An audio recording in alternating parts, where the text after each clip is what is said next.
जय हिंद। तो कैसे हो दोस्तों आप लोग। तो आज हम स्टैटिस्टिक्स इंट्रोडक्शन का लेक्चर नंबर 2 लेके आ गए हैं। अच्छा, तो इस क्लास के अंदर हम बहुत सारा टॉपिक कवर करेंगे और ये वीडियो थोड़ा लंबा बनेगा, इसीलिए थोड़ा पेशेंस लेके बैठिए। नोट कॉपी बुक जो भी हो सब कुछ साथ में लेके। तो चलिए क्लास स्टार्ट करते हैं बिना टाइम वेस्ट करके।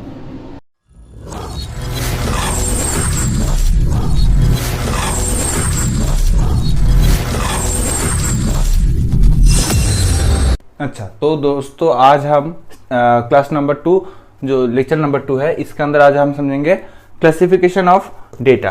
तो क्या है क्लासिफिकेशन ऑफ डेटा? स्टैटिस्टिक्स का जो प्रोसेस है ये पूरा करने के लिए हमको चाहिए बहुत सारा डेटा, और उस डेटा का उस डेटा को कैसे कलेक्ट किया जाए, उसका कैसे किया मतलब कि उसको कलेक्ट करके कैसे स्टोर किया जाए, इन सब का जो कॉन्सेप्ट है तो आज हम वो समझेंगे। तो क्लासिफिकेशन ऑफ डेटा को दोनों कॉन्सेप्ट में डिवाइड किया गया है। पहला वाला जो कॉन्सेप्ट है वो है सोर्सेस ऑफ डेटा, और दूसरा वाला जो कॉन्सेप्ट है वो है methods of collection of data. तो आज हम पहले वाला थोड़ा अभी जान लेते हैं कि क्या है सोर्सेस ऑफ डेटा। तो सोर्सेस ऑफ डेटा को भी दोनों पार्ट में डिवाइड करके गया है, जैसे करके एक है प्राइमरी डेटा, दूसरा है सेकेंडरी डेटा। अच्छा, तो प्राइमरी के मतलब आप जानते हैं जो है बेसिक। ओके, तो प्राइमरी डेटा के अंदर हमको क्या जानने को मिलेगा कि प्राइमरी डेटा कलेक्ट करने के लिए पर्सनल इन्वॉल्वमेंट ऑफ इन्वेस्टिगेशन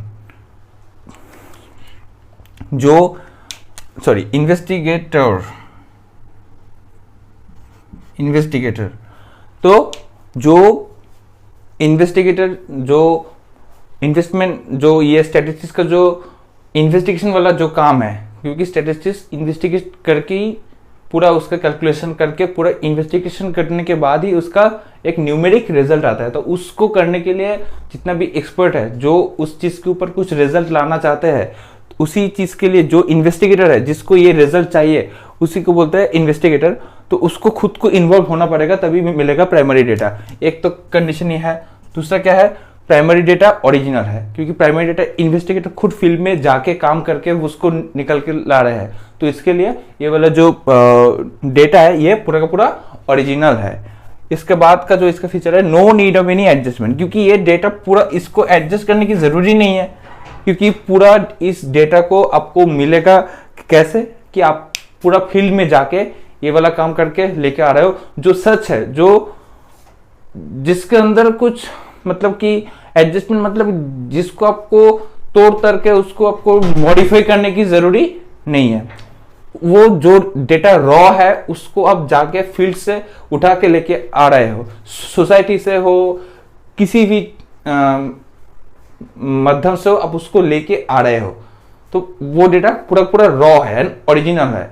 उसके बाद जो आता है वह कॉस्टली। ऑब्वियसली अगर आप खुद जाके पूरा काम निपटाओगे, पूरा काम जाके खुद जाके पूरा काम के लिए जितना भी इन्वॉल्वमेंट है, सबके लिए जितना भी आपको जितना भी चीजों का इन्वॉल्वमेंट है, तो सबको लेके अरेंज करके आपको जाके वो वाला काम पूरा कंप्लीट करना है और उसी प्राइमरी डेटा को कलेक्ट करके लाना है। तो इसे ये जो पूरा प्रोसेस है इसके लिए शायद आपको 1 साल 2 साल भी हो सकता है लग जाए, इससे ज्यादा भी। तो ये पूरा काम करने के लिए आपको खुद का इन्वॉल्वमेंट होना चाहिए, और खुद का इन्वॉल्वमेंट होने के लिए आपको बहुत सारा पैसों की जरूरत है, तो ये थोड़ा कॉस्टली भी है। इसके बाद हम जान लेते हैं सेकेंडरी डेटा। तो सेकेंडरी डेटा के अंदर जो पहले वाला जो फीचर्स है वो है there is no personal involvement.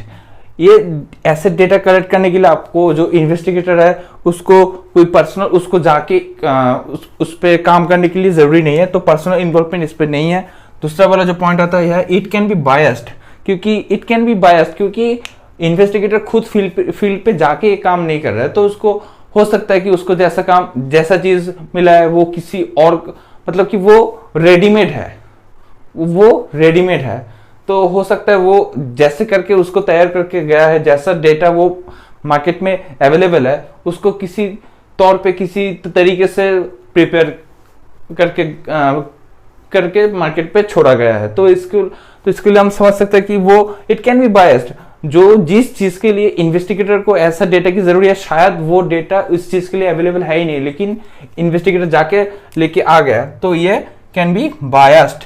जो थर्ड नंबर पे इसका आता है, इसका जो फीचर्स है वो है there is need for adjustment. हाँ, इसको एडजस्ट करना पड़ेगा। सबसे ज्यादा प्रॉब्लम इसको एडजस्ट करना पड़ेगा, क्योंकि ये बाजार में तो जाके, सोसाइटी में जाके तो मिल तो जाएगा, उसको तो हम उठा के तो ला तो सकते हैं, लेकिन ये क्या हमारा काम के लिए होगा?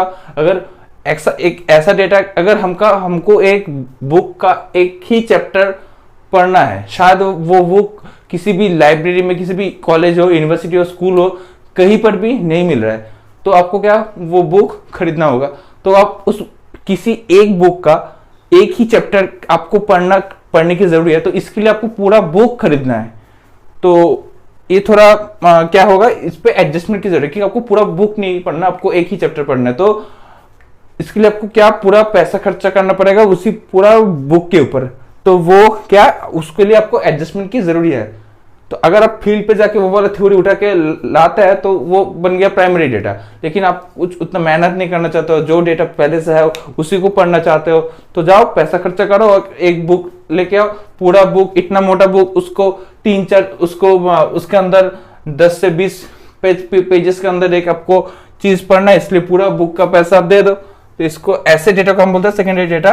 और लास्ट में जिसका फीचर्स होता है लेस कॉस्टली एंड इकोनॉमिकल। ऐसा डेटा मार्केट में बहुत ही अवेलेबल है और ये लेस कॉस्टली भी है, क्योंकि मार्केट पे अवेलेबल जो चीज़ है उसके लिए उतना मेहनत नहीं करना पड़ता है, लोग जाते हैं उसको उठा के ला के काम करना स्टार्ट कर देता है। तो ये लेस कॉस्टली भी है और इकोनॉमिकल भी है। ठीक है, तो सोर्सेस ऑफ डेटा कितना तरह की होता है ये हम जान गए। अभी हम आ जाता है methods of collection of data. तो method of collection of data के अंदर जो पहला चीज हमको जानने को मिलेगा वो है, जो पहला मेथड है डीपीआई, जिसका फुल फॉर्म है डायरेक्ट पर्सनल इन्वेस्टिगेशन। जो दूसरा है वो है IOI, indirect oral investigation.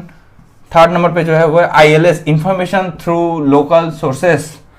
And 4 number पे जो है information through questionnaire and schedule. तो ये है हमारा 4 methods of collection of data. तो चलिए जान लेते हैं इसको बहुत ही डिटेल्स में। तो अभी हम जान लेते हैं जो पहला वाला जो मेथड है डीपीआई, डायरेक्ट पर्सनल इन्वेस्टिगेशन। अच्छा, तो इसका मीनिंग क्या है? Data personally collected from informants. अगर जो इन्फॉर्मेशन, मतलब जो इन्फॉर्मेशन देता है, जो लोग इन्फॉर्मेशन देता है, जिस लोगों से हमको स्टेटिस्टिक्स का डेटा मिलता है, उन लोग जब पर्सनली, जब जो इन्वेस्टिगेटर है उसके साथ जो पर्सनली जो कांटेक्ट किया जाता है, पर्सनली कांटेक्ट करके जो डेटा कलेक्ट किया जाता है फ्रॉम इन्फॉर्मेंट से, तो ये जो प्रोसेस है इसको बोलते हैं डेटा पर्सनल इन्वेस्टिगेशन। तो इसका सुइटेबिलिटी कहाँ पर है? तो जल्दी जान लेते हैं सुइटेबिलिटी। तो पहले वाला जो है स्मॉल फील्ड ऑफ इन्वेस्टिगेशन, ऐसा मेथड अप्लाई किया जाता है जहां पर जो इन्वेस्टिगेशन है जो छोटा स्मॉल लेवल का है। 2 नंबर पे आता है originality of is required, small area छोटा है और जहां पर एकदम ऑथेंटिक रिजल्ट ही चाहिए, एकदम ऑथेंटिक मेजरमेंट ही चाहिए। तीसरा है secrecy is required, where secrecy is to be maintain, secret भी रखना पड़ेगा अगर कुछ इंपॉर्टेंट डेटा आया तो हाथ में, ठीक है ना। इस ऐसे एरिया पे ऐसा मेथड अप्लाई किया जाता है। और लास्ट में आता है accuracy is also required, where accuracy is required, जो भी चीज़ होता है वो ऑथेंटिक होगा और वो यूनिक होगा और उसका एक्यूरेट होगा, 100%, 100% करेक्ट होगा। ऐसे फील्ड में काम करने के लिए ऐसा मेथड अप्लाई किया जाता है जिसको बोलता है डायरेक्ट पर्सनल इन्वेस्टिगेशन। तो चलिए जान लेते हैं इसका मेरिट्स। तो मेरिट्स के अंदर आता है हाई डिग्री ऑफ ओरिजिनलिटी। तो मेरिट्स के अंदर जो पहले वाला आता है कि हाई डिग्री ऑफ ओरिजिनलिटी। तो चलिए इसको कवर कर देते हैं, हाई डिग्री ऑफ ओरिजिनलिटी। तो जो भी डेटा इधर से हम कलेक्ट कर सकते हैं वो डेटा क्या है? ओरिजिनल है।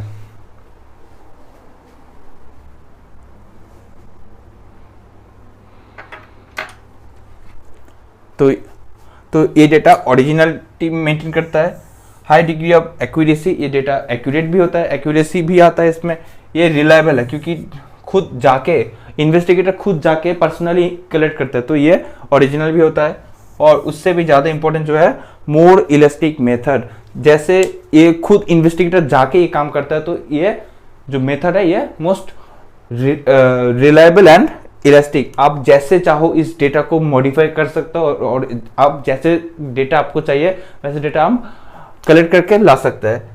जो इस तरह, तो अभी जान लेते हैं इसका डिमेरिट्स। तो डिमेरिट्स के अंदर जो पहले वाला चीज हम इधर जानने को मिलेगा that is large area cantt B cover, क्योंकि ये स्मॉल एरिया के लिए, तो लार्ज एरिया कैसे कवर होगा इससे। और पर्सनल बायस, हाँ जिस इंफॉर्मेशन से हम ये डेटा कलेक्ट करेंगे अगर वो उसके बारे में सही जवाब नहीं देगा तो ये डेटा कैन बी बायस्ड। और इसके लिए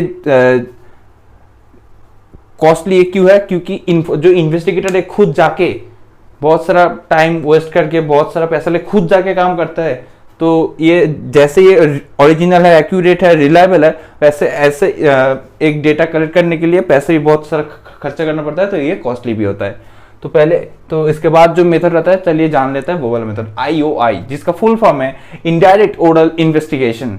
तो इसका मीनिंग क्या है चलिए जान लेता है। Information is obtained orally from personal. Indirect oral investigation जिसका मतलब है information is obtained orally from person, जब जाके लोगों से पूछ पूछ के एक एक चीज उठा के हम लाते हैं। सुइटेबिलिटी, तो इसका सुइटेबिलिटी कहां पर होता है, लार्ज फील्ड ऑफ इन्वेस्टिगेशन, जहां पर बहुत लार्ज फील्ड में एक रिसर्च तैयार किया जाता है, ऐसे को बोलते हैं लार्ज फील्ड ऑफ इन्वेस्टिगेशन। दूसरे नंबर पर आता है when direct contact with informant is not possible, जब informants जो लोग हमको इंफॉर्मेशन देता है उन लोगों के साथ इन्वेस्टिगेटर डायरेक्ट कांटेक्ट नहीं कर सकते, तब हमको ये वाला मेथड अप्लाई करना पड़ता है। और informants are not capable of giving information, जब इन्फॉर्मेंट जो लोग इंफॉर्मेशन देता है वो लोग इलिटरेट होता है, या मतलब कि वो एक जनरल लैंग्वेज नहीं समझता है, जैसे ट्राइबल का जो लोग होता है वो लोगों को उतना मतलब कि कम्युनिकेट करने के लिए उतना अच्छा लैंग्वेज उन लोगों को अगर प्रैक्टिस में नहीं है तो उन लोगों के साथ जाके कम्युनिकेट करने में बहुत दिक्कत आता है। तो ऐसे भी हम ये सुइटेबल ऐसे चीज़ों के लिए ऐसे इन्वेस्टिगेशन प्रोसेस ही सुइटेबल है। तो चलिए जान लेते हैं इसका मेरिट। तो मेरिट के अंदर जो पहले वाला आता है free from personal bias, free from personal bias. दूसरा जो आता है कवर्स वाइड एरिया, क्योंकि ये है ही लार्ज एरिया के लिए, लार्ज फील्ड ऑफ इन्वेस्टिगेशन। ये लेस एक्सपेंसिव भी है, ये लेस एक्सपेंसिव भी है क्योंकि इसके लिए पर्सनल इन्वॉल्वमेंट होने की जरूरी नहीं है। और ये क्या है, सिंपल है, ये मतलब कि ऐसा डेटा हर एक लोग कलेक्ट कर सकता है और इसका नेचर भी सिंपल है। डिमेरिट्स पे आ जाता है तो चलिए जान लेते हैं। तो पहला वाला जो डिमेरिट्स है ये लेस एक्यूरेट है, लेस एक्यूरेट, क्योंकि ऐसे चीज मार्केट पे अवेलेबल आप जाके ही ला सकते हो, तो क्या दिक्कत है। नॉट ट्रस्टवर्दी, जो चीज एक्यूरेट है ही नहीं तो वो ट्रस्टवर्दी कैसा होगा, नॉट ओरिजिनल। अगर ट्रस्टवर्दी और एक्यूरेट नहीं है तो ये ओरिजिनल भी कैसा होगा। और इसके बाद जो है डाउटफुल कंक्लूजन, हाँ ऐसा चीजों से जो रिजल्ट आएगा वो कंक्लूजन डाउटफुल भी हो सकता है। तो इधर हो गया DPI और IOI का एक्सप्लेनेशन। तो चलिए जान लेते हैं बाकी का जो दो मेथड है वो वाला। तो अभी हमारा थर्ड जो मेथड है वो है ILS, information through local sources. तो चलिए जान लेते हैं इसके बारे में डिटेल्स में। Investigators appoints local person to collect information from them. जब इन्वेस्टिगेटर खुद जाके मतलब खुद जाके इन्वेस्टिगेट नहीं कर सकते तब वो क्या करता है, लोकल जो पर्सन है उनको अपॉइंट करता है, उनको रिक्रूट करता है उसके काम के लिए, और उसको थोड़ा बहुत कुछ पैसा वगैरह दे देते हैं और उसको बोला जाता है कि तुम जाओ और जाके पूरा इंफॉर्मेशन कलेक्ट करके लो। अगर किसी एरिया के बारे में, किसी कास्ट के बारे में, किसी ट्राइबल कम्युनिटी के बारे में अगर उन लोगों के साथ कुछ जानना है, मतलब कि ऐसे काम जो इन्वेस्टिगेटर खुद जाके नहीं कर सकता, ऐसे काम के लिए ये मेथड अप्लाई किया जाता है। अच्छा, तो इसका सुइटेबिलिटी में पहला वाला क्या आता है, where continuous information is required. जब एक चीज के लिए कंटिन्यूअस उसका रिपोर्ट मिलना, कंटिन्यूअस उसका रिजल्ट मिलना बहुत ही इंपॉर्टेंट है, तब ऐसे मेथड को अप्लाई किया जाता है, क्योंकि कंटिन्यूअस काम में हमेशा इन्वेस्टिगेटर जाके इन्वेस्टिगेट नहीं कर सकता। तो इसीलिए इन्वेस्टिगेटर को हमेशा एक हेल्पिंग हैंड की जरूरत है, वही है थ्रू लोकल सोर्सेस या लोकल पर्सन। अच्छा, इसके बाद वाला जो आता है वह है लार्जर एरिया ऑफ इन्वेस्टिगेशन। जब एरिया बहुत लार्ज है, बहुत ही काम है, बहुत सारे डेटा कलेक्ट करना है, बहुत सारा इंफॉर्मेशन के लिए डेटा कलेक्ट करना है, तो ऐसे सिचुएशन में लार्जर एरिया इन्वेस्टिगेशन के लिए सुइटेबिलिटी क्या है कि इंफॉर्मेशन थ्रू लोकल सोर्सेस। और आ जाता है थर्ड नंबर पे सबसे ज्यादा इंपॉर्टेंट कि higher degree of accuracy is not required. जब कोई काम के लिए बहुत ही वो डेटा एक्यूरेट होना जरूरी नहीं है, तो इंपॉर्टेंट नहीं है, तो जाओ ना बेटा, क्यों टाइम वेस्ट करना है, किसी लोकल पर्सन को बुला लो, काम करवा लो, हो गया काम खत्म। तो चलो आगे बढ़ते हैं, इसका मेरिट डिमेरिट्स के बारे में जान लेते हैं। तो क्या है, पहले वाला इकोनॉमिकल है, हाँ, इतना टाइम और पैसा खुद इन्वेस्टिगेटर जाके जितना वेस्ट कर सकता था उतना तो किया नहीं, एक लोगों को रिक्रूट कर लिया, वो पूरा काम करके पूरा डेटा कलेक्ट करके लाके दे दिया, हो गया काम। मेरिट पे जो दूसरा नंबर पे आता है कंटिन्यूटी। जब ऐसे मेथड अप्लाई करने से क्या होता है, कंटिन्यू आपका जो डेटा वो कंटिन्यू आता रहता है, जितना आप उसको पैसा दोगे, जितना आप उसको कुछ दोगे, वो आपको डेटा डिलीवर करते रहेगा। और 4 नंबर पे आ गया suitability of forecasting. Suitable for forecasting, जब ये डेटा स्प्रेड करना बहुत ही इंपॉर्टेंट है, तब ऐसे ही लोगों से ये डेटा स्प्रेड हो जाता है, तो फोरकास्ट होने में ये बहुत ही हेल्प करता है। डीमेरिट्स पे आ जाता है नॉट ओरिजिनल, क्योंकि हाँ इसमें तो खुद जाके तो हम कुछ मतलब कि बहुत ही जजिंग प्रोसेस लगा के तो खुद जाके इन्वेस्टिगेट करके तो कुछ नहीं लाते, तो ये नॉट ओरिजिनल है। लेस एक्यूरेट भी है, लेस एक्यूरेट भी है, क्योंकि खुद जाके नहीं लाएंगे, किसी की बात के ऊपर भरोसा करेंगे तो कैसे ये एक्यूरेट होगा। उसके बाद आता है कि डिले इन कलेक्शन, हाँ किसी और से काम करवाएंगे तो ये काम प्रॉपर राइट वे में राइट टाइम में कैसे होगा, किसी और से हम काम करवा रहे हैं, तो ये डिमेरिट्स है। और है टाइम कंज्यूमिंग, क्योंकि वो इंसान जाके ईमानदारी से वो काम पूरा करके लाएगा कि नहीं, इसके लिए वो जो काम हम समझाना चाहते हैं वो समझ लिया और उसको समझ के वो जाके काम कर सकता है कि नहीं, उसके लिए ये जो प्रोसेस है थोड़ा टाइम कंज्यूमिंग तो इसमें होता ही है। उसके बाद आ जाता है हमारा जो लास्ट मेथड है वो है IQS, information through questionnaire and schedule. तो इसको दोनों मेथड में डिवाइड किया गया, एक है मेलिंग मेथड, एक है एनुमरेटर मेथड। तो मेलिंग मेथड की सुइटेबिलिटी क्या है, चलिए जान लेते हैं इन डिटेल्स। सुइटेबिलिटी पहले वाला, when area of coverage is wide, जब वाइड एरिया में बहुत ही एक स्टेट एक डिस्ट्रिक्ट के हिसाब से काम होता है, डेटा कलेक्ट करना जरूरी है, तब ये वाइड एरिया में जब ऐसा काम होता है तब मेलिंग मेथड अप्लाई किया जाता है। इसके लार्जर एरिया ऑफ इन्वेस्टिगेशन करने के लिए बहुत ही लार्ज एरिया हमको पूरा डेटा कलेक्ट करना पड़ता है, घर घर घूम घूम के, तो ऐसे में ये मेथड अप्लाई किया था। और high degree of accuracy is not required, हाँ जब क्योंकि एक इतना लार्ज एरिया पे इन्वेस्टिगेशन होगा तो उस पर एक्यूरेसी नहीं आएगा, यही तो साधारण सी बात है। सुइटेबिलिटी हो गया, आ गया फिर से मेरिट्स। तो चलिए मेरिट जान लेते कि इकोनॉमिकल है, हाँ है इकोनॉमिकल है, क्योंकि मेलिंग मेथड है तो एक मेल से काम बन जाएगा, तो क्या जाना है, ओरिजिनल थोड़ा बहुत है। और वाइड कवरेज, जब एरिया इसका काम होता है वाइड कवरेज कर लेता है। चलिए आ जाते हैं डीमेरिट्स पे। तो डीमेरिट्स पे हमको क्या जानने को मिलेगा, लैक ऑफ इंटरेस्ट। जब मतलब कि ये चीज जो है ना, इसका जो डेटा आता है वो इतना इंटरेस्टिंग नहीं होता, क्योंकि ये किसी काम हमको किसी इंस्ट्रक्शन दे दिया, उसी इंस्ट्रक्शन के हिसाब से वो ही घिसा पिटा हुआ काम एक ही तरीके से होने जा रहा है, ऐसा ही रिजल्ट आता है, तो उसके लिए इतना इंटरेस्ट नहीं रहता। लैक ऑफ फ्लेक्सिबिलिटी, हाँ फ्लेक्सिबिलिटी, ये फ्लेक्सिबल बिल्कुल भी नहीं है, क्योंकि ये है एक मेथड तो उसी हिसाब से ये चलता रहता है, तो फ्लेक्सिबल तो बिल्कुल भी नहीं है। वो जैसे आता है उसको आपको कुछ जानना है तो आप कुछ क्वेश्चन वगैरह लेके एक मेल पे भेज दिया, वो उसका मेल का जवाब दे दिया, जैसे होता है ना ईट में सर्वे वगैरह हम स्किप कर देते हैं, ऐसे ही है। लिमिटेड यूज, इसका जो यूज है वो भी लिमिटेड है, क्योंकि ये बहुत ही एक्यूरेट काम में, बहुत ही इंपॉर्टेंट काम में इसको हम यूज नहीं कर सकते। और 4 नंबर पे आता है लेस एक्यूरेट। हाँ बेटे ये तो लेस एक्यूरेट है, काम हम खुद से नहीं करवाएंगे, किसी और से पूछ के करवाएंगे तो कैसे होगा बेटा।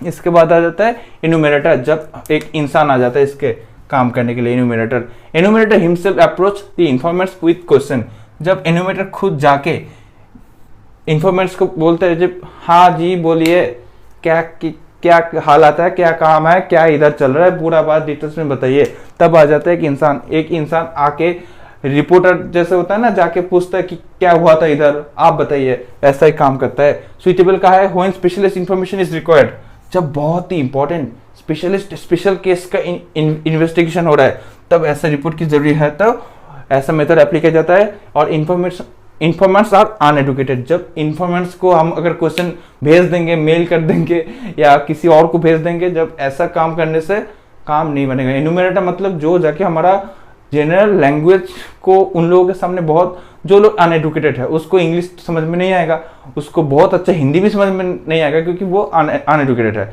तो उसके लिए एक लोगों को हमको रिक्रूट करना है जो जाके उन लोगों के भाषा में उन लोगों के साथ बात कर सकता है, तो वो लोग है एन्यूमरेटर। एन्यूमरेटर मेथड का भी दोनों मेथड मेरिट्स एंड डिमेरिट्स है। तो क्या है, वाइड एरिया कवर कर सकते हैं क्योंकि एक एन्यूमरेटर जाके बहुत सारा डेटा ला सकता है और ये खुद जगह काम करेगा, तो इसके लिए ये एक्यूरेसी भी बहुत अच्छा रहेगा। पर्सनल कांटेक्ट, एन्यूमरेटर जाके सब लोगों से बातचीत करके दोस्ती वगैरह बना के आएगा, तो पर्सनल कांटेक्ट भी होगा और कंप्लीट भी होगा क्योंकि उसको हमने रिक्रूट किया, वो हमारे लिए काम कर रहा है, तो ये काम कंप्लीट भी होगा। डिमेरिट्स, बहुत एक्सपेंसिव है बेटा, एन्यूमरेटर ऐसा काम थोड़ी ना करेगा, टाइम कंज्यूमिंग है क्योंकि एन्यूमरेटर खुद जाके पूरा काम उधर से निपटा के आएगा, तो इसके लिए तो टाइम कंज्यूमिंग होगा। एंड अनअवेलेबल ऑफ एन्यूमरेटर, हो सकता है बेटा कि जो एन्यूमरेटर जैसा एन्यूमरेटर हमको चाहिए ये वैसा इंसान नहीं है, ऐसा काम करने वाला काम का इंसान नहीं है, तो ऐसा काम करने वाले इंसान को भी जरूरी है। तो इधर खत्म होता है हमारा 4 मेथड। तो चलिए आगे जान लेते हैं थोड़ा बहुत इंफॉर्मेशन। अभी हम देख लेते हैं क्वालिटीज ऑफ गुड क्वेश्चनरी, मतलब कि जैसा क्वेश्चन आप लोग तैयार करके इंफॉर्मेशन के सामने जाएंगे तो किस तरह की क्वेश्चन होना चाहिए और क्वेश्चन के अंदर क्या क्या एलिमेंट और क्या क्या फीचर्स होना चाहिए। तो पहला वाला जो इंफॉर्मेशन जो है वो है लिमिटेड नंबर ऑफ क्वेश्चन। वैसे तो आप ज़्यादा क्वेश्चन नहीं पूछ सकते, अगर आप लोगों से बहुत सारा क्वेश्चन सवाल करेंगे तो वो इरिटेट हो जाएगा, तो और जवाब सही तरीके से कुछ ना भी दे सकता है, हो सकता है कि कुछ दे ही ना, तो ऐसे भी हो सकता है। तो लिमिटेड नंबर ऑफ क्वेश्चन पूछना चाहिए। 2 नंबर पे इसका फीचर्स रहता है क्या, ऑब्जेक्टिव टाइप ऑफ क्वेश्चन को ज्यादा लेंदी तरीके से मत पूछना, उसको थोड़ा ऑप्शन देके पूछना कि अच्छा इस जगह पे ऐसा हुआ था, आपने देखा था, हाँ या ना, ऐसे करके ऐसा हुआ था, अच्छा आपको क्या लगता है ये होना चाहिए या नहीं होना चाहिए, ऑप्शन देके उसको पूछना है क्वेश्चन। सिंप्लिसिटी, क्वेश्चन को ज्यादा घुमा के नहीं पूछ सकते हम, क्वेश्चन को हम सिंप्लिसिटी तरीके से पूछने की कोशिश करेंगे। 4 नंबर पर आता है प्रॉपर ऑर्डर ऑफ क्वेश्चन को हम ना, मतलब कि हम जाके ऐसा नहीं पूछ सकते कि अच्छा तो बताइए इधर क्या हुआ था, कैसे हुआ था, और ऐसा नहीं कि सब क्वेश्चन पूछने के बाद उसको हम वही घुमा के एक पहला वाला क्वेश्चन पूछ रहे हैं। तो एक प्रॉपर ऑर्डर मेंटेन करके क्वेश्चन को सजा के जाना कि क्या कौन सा क्वेश्चन के बाद कैसा जवाब मिलने के बाद हम कैसा क्वेश्चन पूछने वाले हैं। इसके बाद आता है 5 नंबर पे नो पर्सनल क्वेश्चन। हाँ, हम इन्फॉर्मेंट्स को कुछ उसका पर्सनल लाइफ से रिलेटेड कोई क्वेश्चन नहीं पूछ सकते, पूछना भी नहीं चाहिए। 6 नंबर पे आता है प्रॉपर इंस्ट्रक्शन। तो प्रॉपर इंस्ट्रक्शन, क्वेश्चन के अंदर एक प्रॉपर इंस्ट्रक्शन चाहिए कि मतलब कि कैसा उसको कैसे जवाब देना है, जो चीज हम पूछ रहे हैं क्या उसी का जवाब वो दे रहा है कि नहीं, ये भी जानना है। 7 नंबर पे आ रहा है providing proper information about inquiry, मतलब कि क्वेश्चन के अंदर क्वेश्चन को ऐसे तरीके से पूछना है कि प्रॉपर इंफॉर्मेशन भी क्वेश्चन से हमारे सामने आ जाए। और रिक्वेस्ट फॉर रिटर्न, तो रिक्वेस्ट फॉर रिटर्न क्या है कि जो भी क्वेश्चन है अगर हम इसके जवाब में अगर हम कुछ जानना चाहते हैं क्या उसको रिटर्न करके हम उसी के ऊपर फिर से पहुंच सकते क्या नहीं। तो ऐसा गया आपका 8 क्वालिटी ऑफ गुड क्वेश्चनरी। तो अभी हम जान लेते हैं कलेक्शन ऑफ सेकेंडरी डेटा। तो कलेक्शन ऑफ सेकेंडरी डेटा को हम डिवाइड कर सकते हैं दोनों पार्ट में, एक है पब्लिश सोर्स, एक है अनपब्लिश सोर्स। तो पब्लिश सोर्स जहां पर सेकेंडरी डेटा अवेलेबल रहता है, हम अगर कोई भी काम के लिए इन्वेस्टिगेशन के लिए कुछ डेटा उसको चाहिए तो ऐसे पब्लिश सोर्स और अनपब्लिश सोर्स उनको ऑप्शन में मिलता है। नंबर 1 पे आता है गवर्नमेंट पब्लिकेशन। गवर्नमेंट का पब्लिकेशन जैसे कुछ बजट वगैरह हो, जैसे कुछ एक्ट लॉ वगैरह हो, नंबर 2 पे सेमी गवर्नमेंट, हाँ कुछ प्राइवेट या 50% गवर्नमेंट 50% प्राइवेट ऐसा भी हो, ऐसा कुछ अगर जर्नल वगैरह है उसको भी हम पढ़ के बहुत सारा डेटा ला सकता है। ट्रेड एसोसिएशन के अगर कुछ रूल्स वगैरह हो, ऐसा भी अगर कुछ डेटा हमको चाहिए तो वो भी हमारा पब्लिश सोर्स सेकेंडरी डेटा बन सकता है। और जर्नल एंड पेपर्स जो ऑलरेडी अवेलेबल है इंटरनेट पे ऐसा, और इंटरनेशनल पब्लिकेशन, इंटरनेशनल मैगजीन हो, इंटरनेशनल कुछ रिसर्च पेपर हो, उसी को भी स्टडी करके हम पढ़ाई कर सकते हैं। तो अभी हम आ जाते हैं अनपब्लिश सोर्स पे। तो पहला है अनपब्लिश सोर्स का जो सेंसस ऑफ इंडिया। तो इंडिया का जो सेंसस है तो उसको हम बहुत ही 10 साल बाद हर एक साल वो पेपर पे पब्लिश होके आ जाता है, तो उसको हम गूगल भी करके, मतलब कि इंटरनेट में भी वो अवेलेबल है, वो भी हम ऐसे करके जान सकते हैं। और उसके बाद आता है NSSO। तो इसका फुल फॉर्म है नेशनल, ये आपका क्वेश्चन एग्जाम के लिए इंपॉर्टेंट है, नेशनल सैंपल सर्वे ऑफिस। इधर भी जाके हम बहुत सारा डेटा कलेक्ट कर सकते हैं, और ये भी अनपब्लिश सोर्स है। ये मतलब कि ये सब पब्लिश नहीं होता क्योंकि बहुत एक कॉन्फिडेंशियल चीज़ है। अगर कुछ चीज़ की जरूरत, कुछ इंपॉर्टेंस हम जाके दिखा सकते हैं तो ये गवर्नमेंट ये हमको दिखा सकता है। अगर उसके लिए जो उसको वो डेटा जानने के लिए जो डेटा हमको जानना बहुत ही ज़रूरी है कि ऐसे कुछ स्पेशलिस्ट काम हम कर रहे हैं, तब ऐसे डेटा हमको हमारे सामने भी ला के दे सकता है वो लोग। ठीक है, तो आज के लिए वीडियो इतना ही है। अगर कुछ डाउट वगैरह है तो please do comment in our comment section and please like the video.